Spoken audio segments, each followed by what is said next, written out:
Halo teman-teman, selamat datang di Tech Corner Indonesia. Bersama saya Ismail Jakarta dan akhirnya berhasil ya mendownload dan menginstal iOS 15 di iPhone SE generasi pertama. Ya sangat senang juga karena Apple ternyata masih ngasih kesempatan lah ya pada iPhone SE generasi pertama ini untuk dapat pembaruan iOS 15 ya. Kemarin sih sempat nggak yakin nih bakalan dapet ya. Tak kira bakalan terakhir iOS 14. Tapi rupanya Apple masih berbaik hati buat ngasih pembaruan ya. Meskipun sebenarnya ini bukan device prioritas ya untuk iPhone SE karena ya ini kastanya rendah banget, paling bawah lah ya sekarang kalau di lini iPhone ya yang masih mendukung iOS 15 gitu ya. Oke, kita cek dulu ya, bener banget nih kalau buat yang nggak yakin ya, ini iOS 15 beneran beneran iOS 15 ya, software versionnya iOS 15. Nah, buat teman-teman yang pengen nyobain atau pengen juga download, silakan. Caranya ada di video gue sebelumnya ya, bisa langsung cek di situ. Oke, kalau kita lihat sekilas ya teman-teman, ini sebenarnya nggak ada perbedaan yang mencolok ya dari tampilan ya. Jadi masih seperti biasa, icon-iconnya juga kayaknya ya nggak terlalu berbeda ya dengan iOS 14.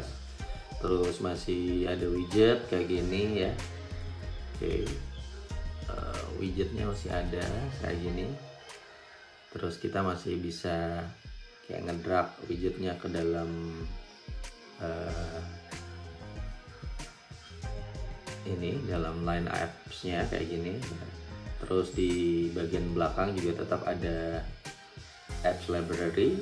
Jadi sebenarnya ya nggak ada yang benar-benar kelihatan baru gitu ya dari iOS 15 ini. Tapi bukan berarti kemudian benar-benar nggak ada yang baru ya. Aku akan liatin lah teman-teman apa aja nih yang sebenarnya kalau dari tampilan sekali lagi nggak ada perbedaan yang mencolok, tapi kalau kita lihat lebih jauh bakalan kita temuin. Kita mulai dari mana nih? Oke, kita mulai dari fokus dulu. Jadi yang salah satu fitur barunya yang dirilis oleh Apple di iOS 15 ini adalah fokus. Oke. Jadi fokus ini adalah fitur yang bisa kita gunakan misalnya untuk atau ketika kita pengen banget fokus di kerjaan misalnya ya, sehingga kita nggak perlu diganggu oleh notifikasi. Jadi kita bisa bikin misalnya ketika kita driving, lalu ini bisa kita set kayak gini ya. Jadi ini fungsinya adalah untuk membuat atau menentukan notifikasi apa saja yang bisa dimunculkan ketika kita bekerja atau ketika kita tidur dan lain sebagainya. Intinya mengatur biar kita nggak terganggu oleh notifikasi, jadi kita bisa fokus gitu ya. Intinya do not disturb gitu ya, jangan ganggu lah ya. Oke, itu yang pertama. Fitur berikutnya adalah yang sempat gue baca adalah fungsi spotlight. Oke, kalau sekilas ini spotlight kayaknya makin berfungsi ya. Salah satunya sebenarnya untuk mencari misalnya foto. Oke, jadi sekarang jauh lebih ini ya, lebih simple ya, foto Lombok. Oke, ini tuh udah kayak bisa jadi alternatif tanpa harus buka Google gitu ya. Jadi dia suggestionnya jauh lebih banyak kan. Oke. Kalau aku lihat di beberapa contoh yang sudah di review itu, misalnya kayak spotlight ini kita bisa nyari foto tertentu berdasarkan location ya. Entah mungkin karena HP gue kecilan layarnya, jadi dia nggak munculin foto-foto, misalnya kayak kalau kita typing foto Lombok akan muncul foto-foto di Lombok dan sebagainya seperti itu. Oke. Fitur berikutnya adalah FaceTime. Oke, yang baru katanya Apple adalah fitur FaceTime. Kita buka. Ya. Nah sekarang yang baru dari FaceTime adalah, berhubung saya nggak ada temen nih jadi nggak nyobain. Yang baru dari FaceTime ini adalah kita bisa share.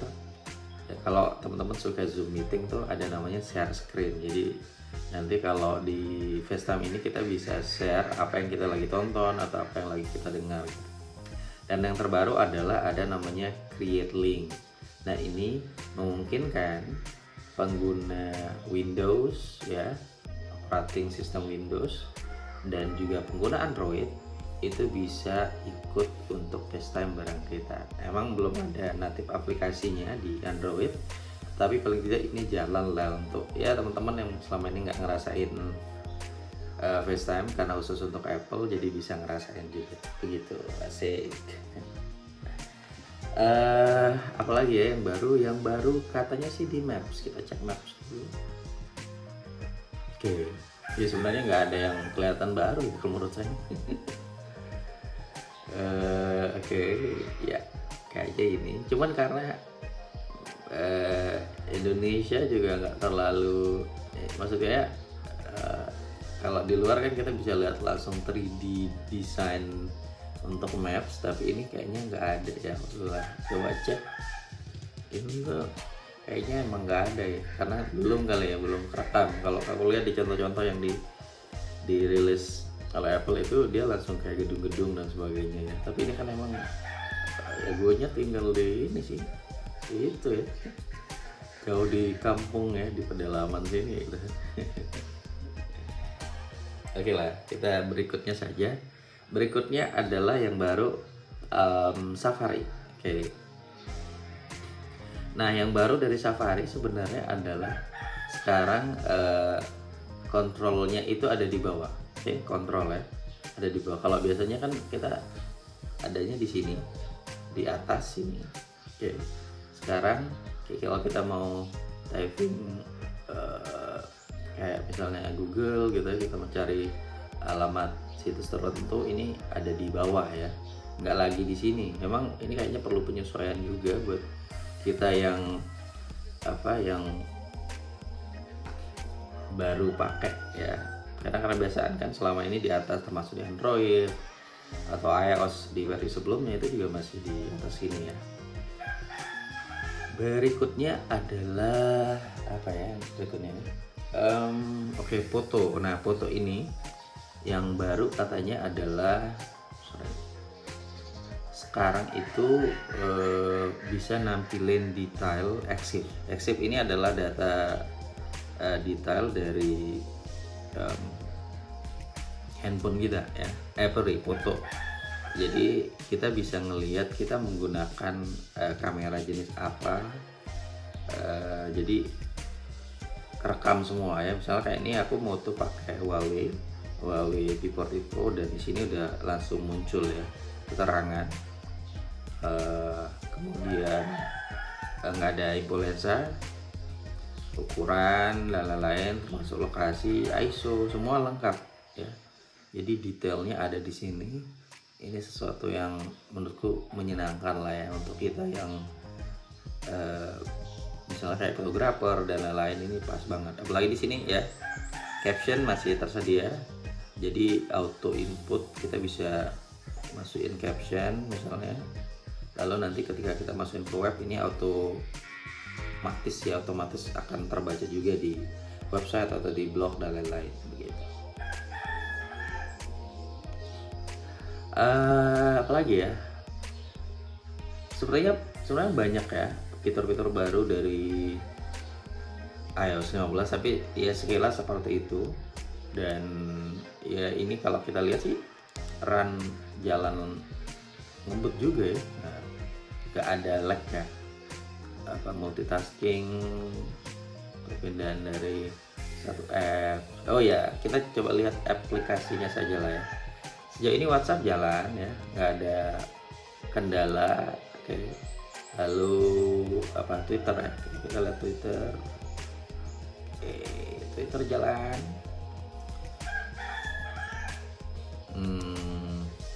What next? Instagram searchnya bisa dibuka, cuman masih download. Ya, aku nggak bisa install banyak aplikasi karena ini iPhone SE nya cuman 16 GB. Tapi yang pasti nggak ada masalah ya sejauh ini. Apakah ntar baterainya bisa bermasalah atau enggak, belum tahu ya, tapi pengen cek juga nantilah. Mungkin ada yang udah coba, bisa share juga di komen kira-kira baterainya masih aman apa enggak gitu. Aku ntar akan cek ya, ini baterainya bisa drain fast apa enggak gitu ya, maksudnya cepat habis apa enggak, kita akan lihat. Oke, itu dia teman-teman, review singkatnya dulu lah untuk iOS 15 di iPhone SE. Semoga bermanfaat buat kalian yang mau download. Yuk mari silahkan di download aja, ikuti di video sebelumnya caranya. Tapi kalau enggak juga nggak apa-apa. Tapi saya saranin sih buat teman-teman jangan install di device utama, karena memang yang namanya beta atau versi beta ini banyak bugs ya, biasanya belum final, jadi bisa jadi banyak masalah yang muncul gitu ya. Tapi kalau memang teman-teman mau download, jangan lupa buat backup file ya, jadi nanti kalau misalnya mau balik lagi ke iOS 14, datanya bisa dibalikin gitu ya. Oke, jadi gampang gitu balik. Jangan backup setelah update ya, karena nanti nggak bisa dibalikin ke iOS 14 nya begitu. Oke, thank you. Jangan lupa buat like kalau suka videonya, kalau nggak juga nggak apa-apa. Dan kalau mau dukung video channel ini, jangan lupa buat klik tombol subscribe. Terima kasih teman-teman. Have a nice day, have a nice night, or whatever. Bye.